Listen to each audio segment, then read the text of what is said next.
Hi, Mike DePung here on Spirit Hill, Spirit Healing and Love and Light. And this is going to be a short video today. I want to do another video in the series that I began the last couple days.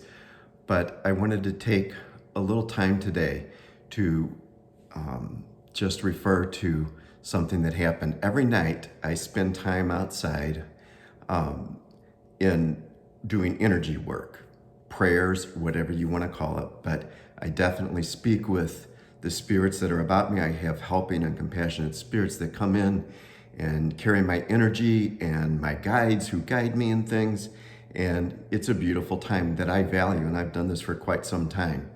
And what I wanted to share is that every night, one of the things that I do in terms of my energy work concerns the neighborhood I live in. It consists of 52 homes, plus other ones on the fringe. But people that I see quite often, I don't know lots of them very well, but a fair amount I do. And I always remember certain ones every night, especially the older folks, even older than me, that have different kinds of challenges that they face. And one of the ladies who I remember every night, I found out yesterday evening that she transitioned from this life to the other side of the veil yesterday afternoon. And in a sense, it's a sorrow, and that's okay. We should grieve, we should feel sorrow. But in a sense, it's another element of life that death occurs. And it's this cycle, and I know that you're all familiar with this cycle, but it adds richness to us. But I do want to, I thought about something last night that my heart brought to me, because I'm an old literature teacher. And while I don't agree with this man's total philosophy in a number of things, he did have insight, and there are times we don't always all have the complete picture for things. But we do have those times when heart connects with spirit in this way that's very real. And John Donne in the 17th century, maybe the 16th, I don't remember anymore exactly. I think it was in the 17th century, wrote Meditation 17. And these are kind of famous lines, but they just came to bear on my heart and soul last night. Any man's death diminishes me, because I am involved in mankind, and therefore never sinned to know for whom the bell tolls. It tolls for thee.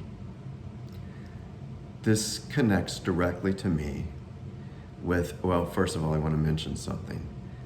It was a very patriarchal type statement about any man's death diminishes me and about mankind, but that's okay.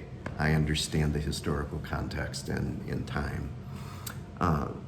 But I do think about this in terms of the videos that I've shared about the collective, the relationship of the individual to the collective, and not just the relationship, but the value. And someone like my neighbor, Joan, transitioning, reminds me of how very valuable, even though we didn't play bridge together or see one another every day, her life enriched this neighborhood's life, and a little bit of the neighborhood is gone. Now we should remember that it's not all solemn. Grief comes, and we should allow that, but love comes too.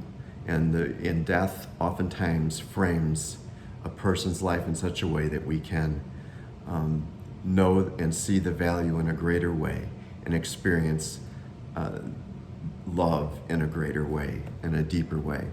But the richness of this neighborhood is diminished a little bit. Maybe a child will be born, and we should take that to heart just as much as a bell tolling for someone who passes, the church bells ringing, announcing a death. We should rejoice in those birth announcements too, because that means that there's a new part, that something new is added. I'm just sharing this to make this point for any of us who gather here on Spirit Hill, to know that we are valuable to the collective, even if all the collective doesn't know us. We bear a richness, add to it in ways that no one else could. And we can appreciate one another for these things. And so my neighbor, Joan, is there on the other side, and as I did last night, and as I will undoubtedly do from time to time, I will speak to her on the other side of the veil, as I do with my ancestors, as I do with friends and cousins and relatives who have gone on, who have transitioned, and know that it's not something that is so mysterious and thick that we can't enjoy it, that we can't enjoy speaking to those on the other side and knowing their presence and living in heart energy, our heart communing and communicating with spirit expressions there on that side, as well as here on this 3D plane. So hope this is a little bit of an encouragement. It's an expression of some bit of grief that I feel, certainly not as much as the family will feel, Joan's family will feel, but it is something that she is someone who we can be thankful for. So thank you for allowing me to share this little bit with you today. Blessings until next time.